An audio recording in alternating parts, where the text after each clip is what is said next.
olhando para a última década, eu posso dizer que tivemos aqui bastantes travões ao desenvolvimento de, digamos, reorganização, transformação da prestação de cuidados, que requerem sempre estabilidade e que requerem sempre capacidade de auscultação e realização, não é? Nos últimos 10 anos tivemos a crise financeira e um programa de austeridade, que foi bastante austero para a saúde, não é?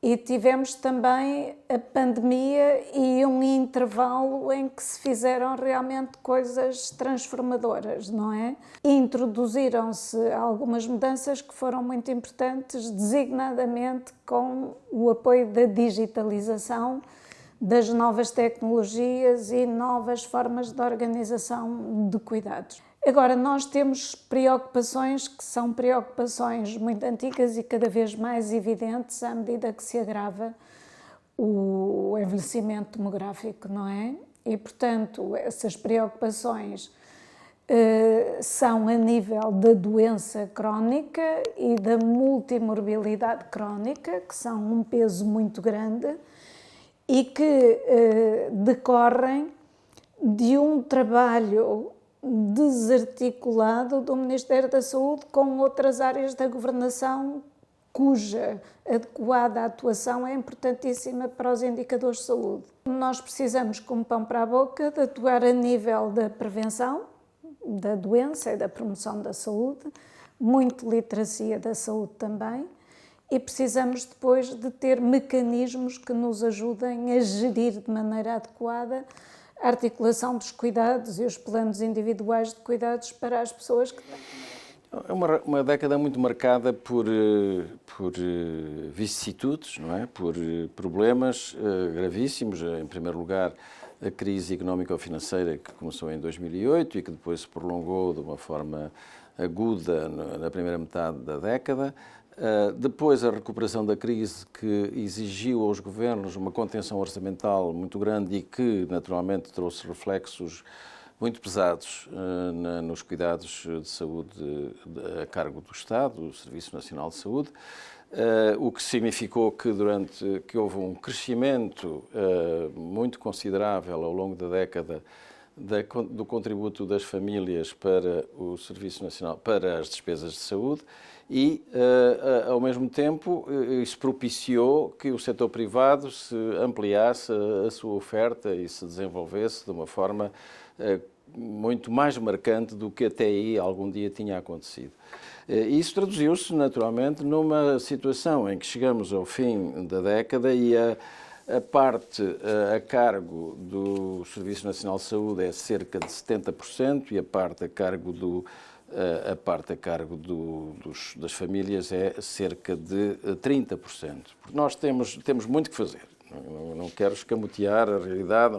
Nós temos que colocar o cidadão à frente da doença e do tratamento. Primeiro, nós temos que revalorizar o papel do cidadão. Revalorizá-lo, reforçar os direitos dos utentes, promover programas de prevenção, prestar contas e resultados, ter transparência absoluta. Nós temos que planear melhor, nós temos que planear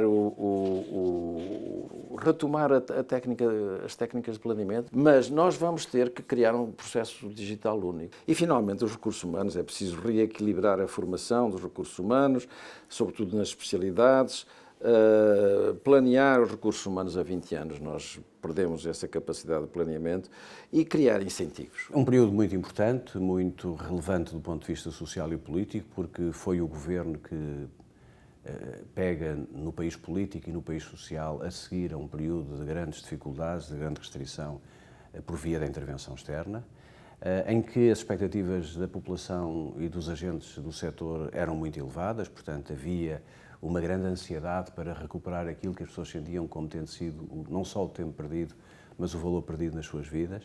E, portanto, naturalmente que houve o aspecto que tem a ver com essas expectativas, até com alguma dinâmica social e profissional que se estabeleceu, e houve também a oportunidade para que, dando continuidade a algumas políticas que vinham até do governo anterior e de outros governos, nós podemos projetar o nosso programa, termos lançado um programa estrutural, que é uma verdadeira reforma estrutural, que foi a hospitalização domiciliária, que está hoje a ser um sucesso e que seguramente marcará nos próximos anos uma diferença muito grande do ponto de vista do funcionamento dos hospitais e do sistema de saúde português, mas também aquela sensação de que o dever se cumpre através do tempo em que nós estamos em funções políticas, honrando aquilo que vem de trás de outros governos e de outros tempos políticos, sejam dos nossos partidos ou de outros partidos diferentes, criando condições para quem nos sucede possa não só melhorar aquilo que estava a ser feito, como fazer ainda muito mais do que aquilo que estava a ser feito. A palavra-chave hoje em dia nos sistemas de saúde modernos, em todo o mundo, no mundo que vive sucessivas crises de instabilidade e incerteza, tem que ser a palavra sustentabilidade. Não existe futuro sem uma boa preparação que é feita no tempo presente e com a aprendizagem que nós trazemos do que está feito no passado. Se nós olharmos de 2012 a 2022, é evidente que foi um período marcado por grandes dificuldades. Logo para começar, porque uma parte desta década foi passada sobre a influência do plano de ajustamento e, portanto, estávamos numa situação de resgate financeiro e esses anos foram, obviamente, marcados pela necessidade de manter o Serviço Nacional de Saúde a funcionar como garantia de suporte social vital. Eu penso que a maior concretização foi nós termos conseguido, ao fim daqueles anos, que o Serviço Nacional de Saúde continuasse a cumprir a sua função essencial. Ao contrário do que muitos agoiraram, não houve destruição do Serviço Nacional de Saúde. O Serviço Nacional de Saúde saiu tanto ou mais competente dessa crise quanto entrou. Foi possível fazer um saneamento muito significativo da dívida pública, conseguimos regularizar o processo de dívida dos hospitais, conseguimos criar mecanismos em que houve até melhorias salariais, o caso do processo das 40 horas para os médicos, conseguimos reduzir significativamente o impacto das taxas moderadoras, fomos nós que criámos as taxas moderadoras gratuitas para os jovens, melhorámos muitíssimo o programa de assistência dentária, conseguimos introduzir mecanismos de avaliação tecnológica, criámos o sistema de avaliação de tecnologia de saúde sediado no Infarmed. Lamentavelmente não pudemos ir mais longe do que isso e apesar de tudo, durante aquele período conseguimos aumentar o número de portugueses com acesso a médicos de família e depois os 5 anos seguintes, quando se esperaria alguma melhoria, continua a haver, na verdade, uma grande contenção na nossa capacidade de investir no Serviço Nacional de Saúde, que depois, obviamente, com o corolário da pandemia, acabou por se tornar particularmente nefasto.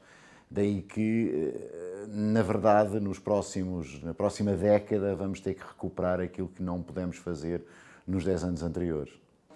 O Portugal 2030, teremos ainda que ver o que é que ele nos dá. O PRR é uma enorme desilusão no campo da saúde. É uma desilusão mesmo muito grande. Está mal desenhado, está mal pensado. A maior parte dos investimentos que lá estão feitos não estão devidamente justificados.